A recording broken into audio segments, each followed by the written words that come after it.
Hello there, taxidermists and gentle peeps. This is Neil Woodman here again with Digital Taxidermy. So today I'm going to take some time to talk to you about quality, okay, and what that means to us and to the models that we produce and how we apply it. So, as you've probably seen, we've got quite a large range of varied models that cover all sorts of different genres and styles and use various different techniques and methods of printing. So we design for resin, we design for FDM, we design for different scales, we use things which are replicas, and we use abstracts which have come from our own mind. All of these things have various issues with their implementation, and a lot of them have very highly detailed parts to them. Now, this can cause problems with the overall quality of the model. We go through rigorous processes to make sure that the quality of the model and the product that you receive is as good as we can make it. We're also very keen on responding to customer feedback, because customer satisfaction is something that we pride ourselves on. Hopefully we manage to iron everything out before it gets as far as the customer, and I'm going to talk to you about some of the things that we do to do that. So first of all, quality. What is quality? So the dictionary definition is the standard of something as measured against other things of a similar kind, a degree of excellence of something. So, one of the key things that we assert about quality is attributes. So here, definition 2, a distinctive attribute or characteristic possessed by someone or something. So what is it that we try to include with our models? Well, first of all, they must be easy replicable. Okay, so this means that anybody should be able to print them on any printer, consumer grade printer that they have available in their home. It shouldn't require people to use advanced settings or do anything particularly special in their slicer. So the idea is you download the zip file, you extract it, and then you drop the STLs in your slicer, slice, print, go. You know, you don't really have to play around with things such as infill. We try to design supportless models, so 95% of our models do not require supports. There are sub-exceptions to that, such as these robots.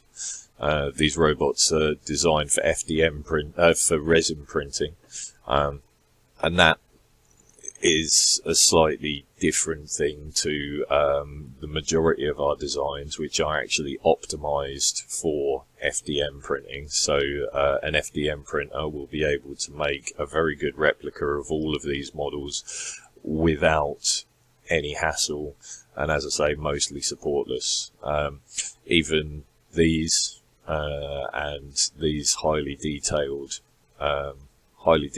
items here do not require any supports in order to reproduce them.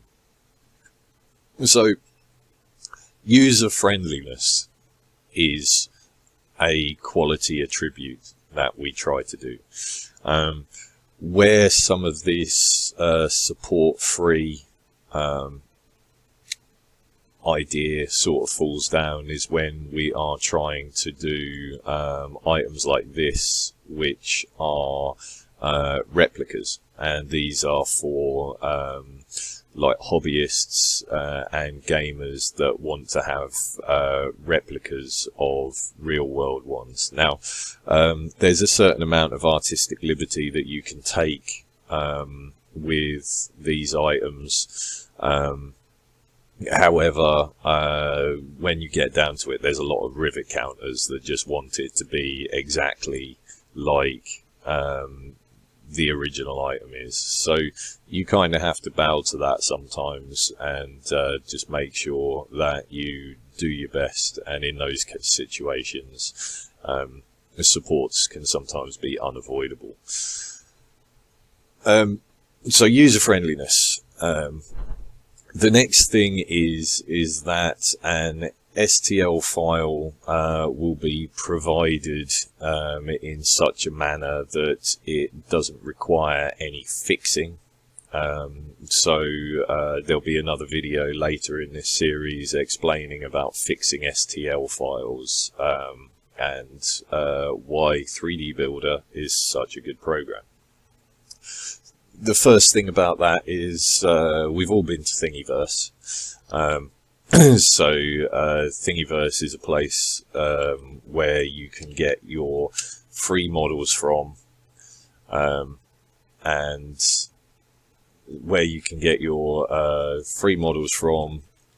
they have varying qualities to them. Because they're free, there's a lot of hobbyist modelers that have created stuff. They're not necessarily at the top of their game, they're just sort of trying things out, and when they produce an STL, it's often not orientated in the right direction for printing.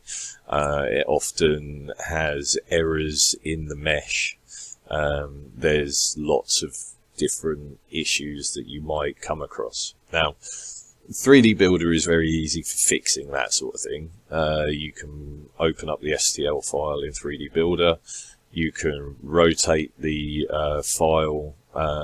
It has an auto fix option. This again is something that we'll go into later in another video. But I would in general recommend doing that with all STL files anyway, regardless of their source. It's worth opening it in 3D Builder before you put it into your slicer. As part of our quality control that we do, we run all our files through 3D Builder prior to sending them out. So we have a rigorous series of checks that we do to ensure quality. So let's talk about that. Quality control. Quality control is the process through which a business seeks to ensure that product quality is maintained or improved.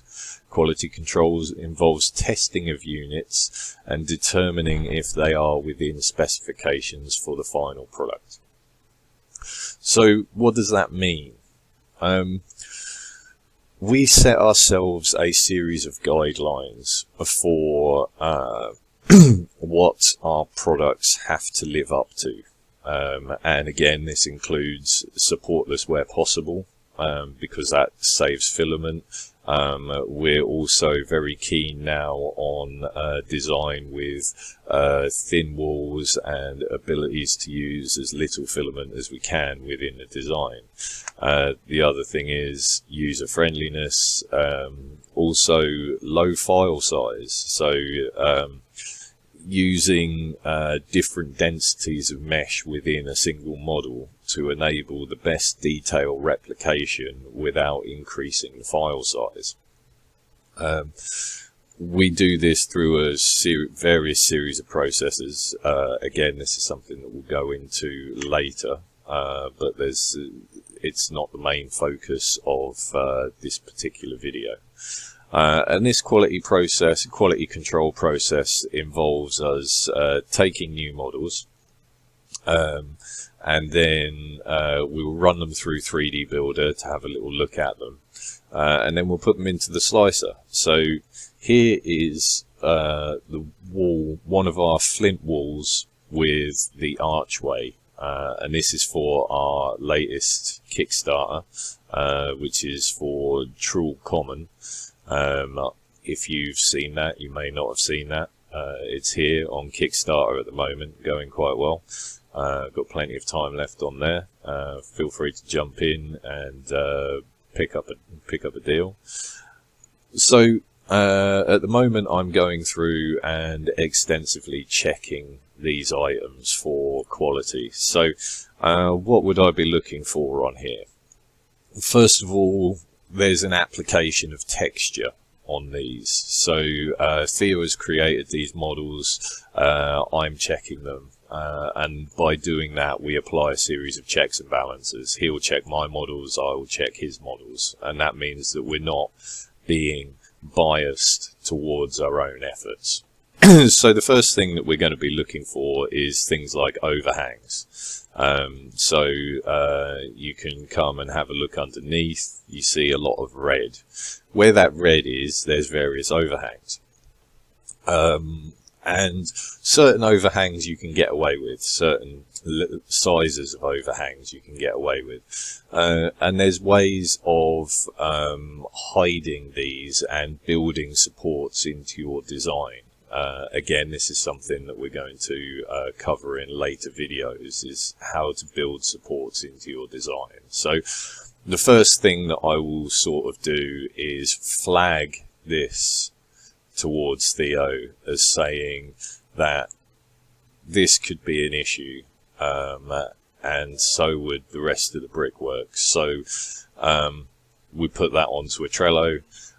He'll pick that up and then go and edit the main model a little bit to make sure that those are okay.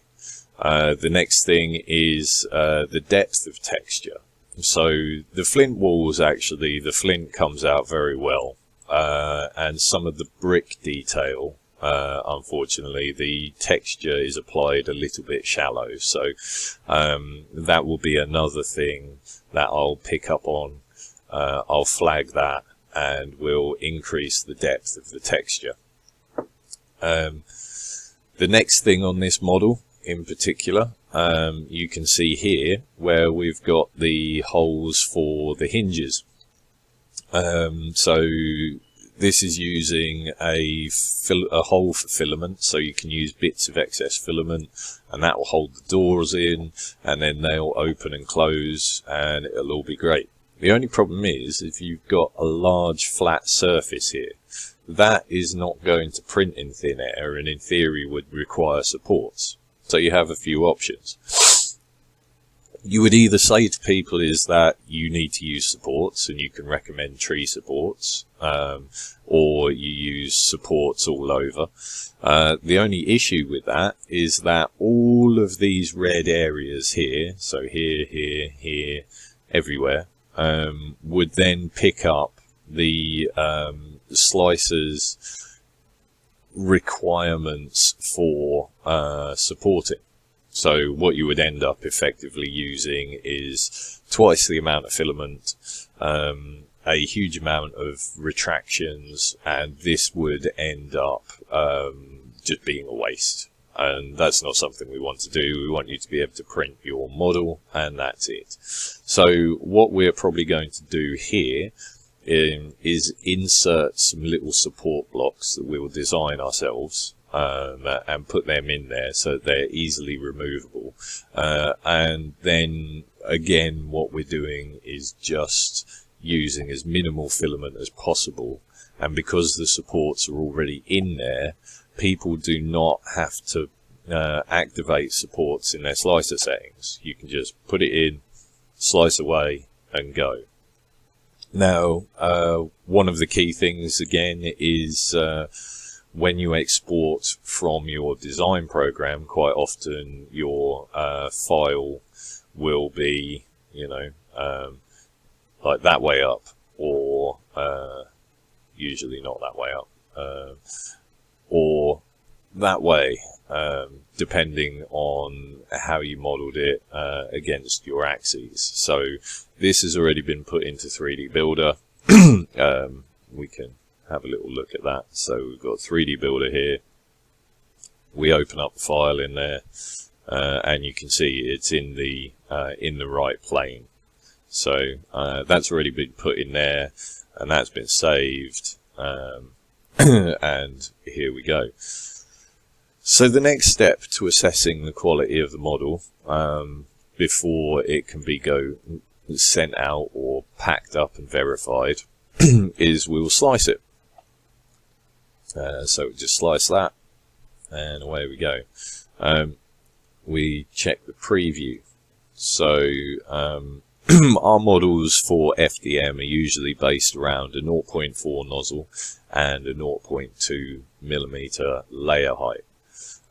So the next thing that I will do is to examine the model layer by layer. So just using the down key here, we can take a look at layer by layer to look at any trouble spots. What I'm looking at here is this area, but you can sort of see you can just get away with that because of the way that that happens. We can have a closer look there. There is a potential that this little bit here might feather. And what that means is that because it doesn't have any support underneath it, the extruder will push it down, and that's where you get those little ugly loops that aren't tight to the rest of the model. Because this is actually making a path that is going around another one, it might well be pulled tight, and so a test print would be in order to check that out.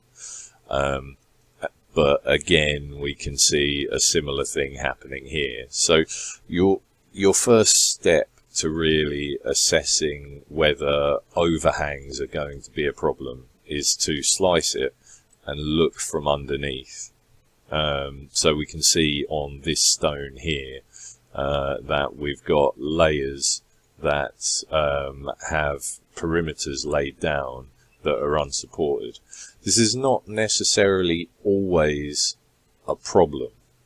Where you get the problem is where you change your vector in the middle of an unsupported layer. So this bit would probably be okay, but then when you get to here, because it comes to a dead stop during the extrusion and then turns back on itself, that is where you will get things like feathering. And again, you've got underneath here, you've got little bits that are printing in thin air. Now there's another problem with this end piece, which I'll show you now. This is something that 3D Builder itself didn't actually pick up on, which is weird, and we're going back into the main model to try and work out what the problem is and fix that. But this is why it's very important to check these things yourself. So go down through the layers, and what you can see here is that the stone detail on the edge here is non-manifold to the wall. Now these are different parts in the original model as modeled in Blender, and 3D Builder hasn't merged them. If we just bring the 3D Builder model here, you can see when you select it, we don't get the options to group or ungroup. You know, if we have a look, I mean, we can try merging it, but it's just one piece. So there's something funny going on there, and so we have to go back to the original Blender file to try and solve that issue. So this is another thing that will then get flagged up on our to-do list. So we'll just take an image of that and then make a note of it, and that's now been flagged as something to solve. So this is the process that we go through with every single one of our files. Now you can imagine when you're doing a Kickstarter and you've got 300-400 files, this is very laborious, and ultimately though it's totally worth it. Like, we do not want people to receive a substandard product. It's not something that we want to put our name to. And the other thing is if you give away a product that is of poor quality, people will very soon let you know. So not only will they get in touch, see here there's an area that is looking like it'll be unsupported, so this little bit of filament might well droop, and that could be an issue. And we see down here that this stone is not properly attached to the wall. So there's several things that need to be looked at with this particular model, and so that'll all be addressed, because people will very soon let you know if there are problems with a model, and if you've sort of signed off on everything, you're moving on to your next project, the last thing you want to have to do is to go back to something, fix it and send it out, especially when you've already staked your reputation on the fact that it is as good as you can make it. So that's something that we always want to try to avoid. Now there's always the odd things that sort of slip the net, as it were. So we have a process of continuous improvement. So what is continuous improvement? Continuous improvement, sometimes called continual improvement, is the ongoing improvement of products, services or processes through incremental and breakthrough improvements. These efforts can seek incremental improvement over the time or breakthrough improvement all at once. I come from an engineering background, and as such I'm familiar with quality control, quality assurance and continuous improvement. And it is our aim to be better tomorrow than we were today. Whether this is quantifiable in any particular way or not is another thing, but us, it involves us making sure that every product that we put out there is suitable for its specifications. So is it for FDM? If it's for FDM, is it optimized for FDM? Is it for resin printing? If so, do we provide a pre-supported model? Are there parts that are too fine to replicate even with resin printing? You know, have we met our design specifications? So for example, with spool towers, we had a design specification where the layers needed to be below 100 grams, that it needed to be able to be modified to fit all the different spools, that all of the items needed to be supportless. You know, there was quite a rigid structure that we needed to adhere to make these things work. And through that and our process of improving and the quality control that we put on there, we've definitely achieved that.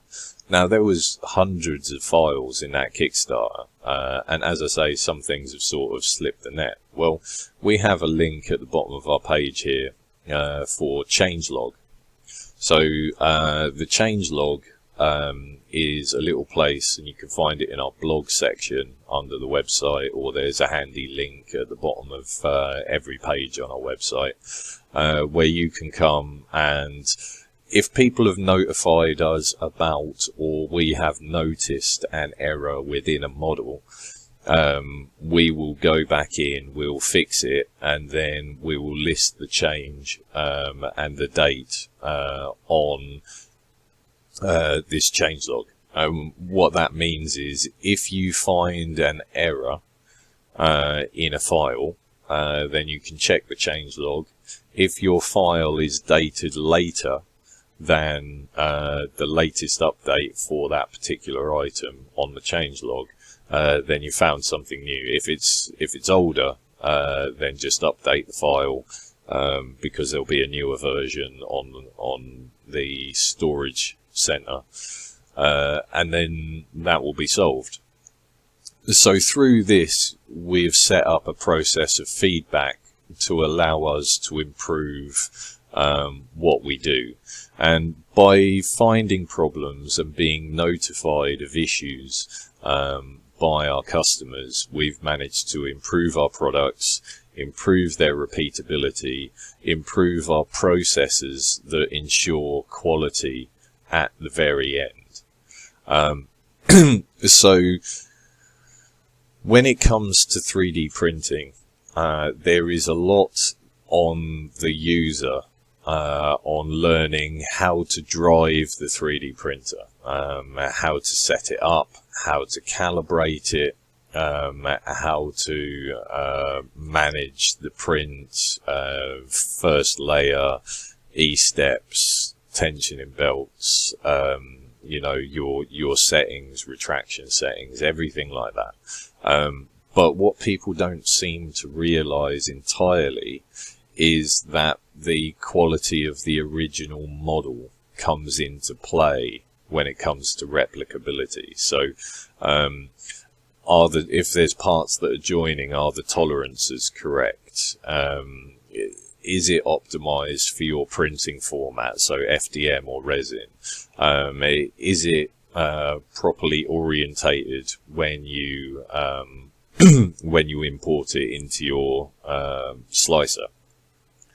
It's a common topic that you see on the 3D print forums in, say, Facebook or whatever, where somebody new to 3D printing has downloaded a file off of Thingiverse, put it into their slicer, and their question is, how do I print this? Because it's not in the right orientation. There's not enough surface contact with the bed. They assume that it's printed on supports, whereas all it would have taken was for the designer to orientate the product in 3D Builder, save it out again, and then it's nice and easy for the end user to replicate. So that's a little look at how we ensure product quality is met. So just as a recap, suitability for purpose. Does it meet the design specifications? Is it a manifold object? Is it easy replicable? Does it require supports? Can it be reproduced without playing with the settings in any meaningful way? Yeah, so these are the key things that we look at when we produce a model, and it's something that we try to make sure that people understand, because we think that's one of the key things that sets us apart from a lot of other designers. So anyway, I hope you've enjoyed that little look. We'll be delving deeper into some of the concepts that we looked at in this video. So things like why 3D Builder is so good, how to diagnose and solve various issues with 3D printing. So, you know, diagnosing the models, looking through the layers, and then solving those things that you find, like overhangs, textures, poor textures, and adding inbuilt supports. All of these will be coming. If you'd like to see any particular modeling topics covered, if you have any questions, if you have any issues that you've been struggling with, then drop them in the comments below. We'd love to hear what you think about these videos, whether you whether you'd like to see more, if there's any other topics or helpful things you'd like us to cover. We're doing some speed modeling videos on Blender, where you'll see the process of bringing a model to life. Yeah, we're running at the moment a Patreon Buyers Club, so the Digital Taxidermy Buyers Club, where you'll get the option of one of two welcome packs, and then we have monthly bundles. So each month there is going to be a new bundle released, with a whole bunch of models. You'll see the total value of all of those, 58.40. You can get these for just £10 each month. There'll also be the opportunity for early access models and other discounts besides. We're sort of still setting out, so again, any feedback on that, anything that you might want in there is another thing. It'll also give you access to our Discord server. This will let you get in touch with us. We can help you with modeling questions. We can help you with printing stuff. You can also have your say in what comes in the next bundles. All sorts going on over there. And the other thing at the moment is our True Common playset. This is on Kickstarter.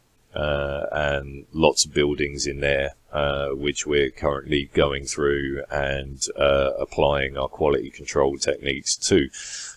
So hopefully you can be assured that you'll be getting the best that we can provide. And we hope to see you soon. In the meantime, check out the website, check out all the things. Don't forget to hit like and subscribe, hit that bell for notifications. It really does help the channel grow. And I'll catch you around. Take it easy now. Goodbye. Like the video, follow me around. Press the bell, it makes no sound. Like the video, press subscribe. I don't know why I am alive.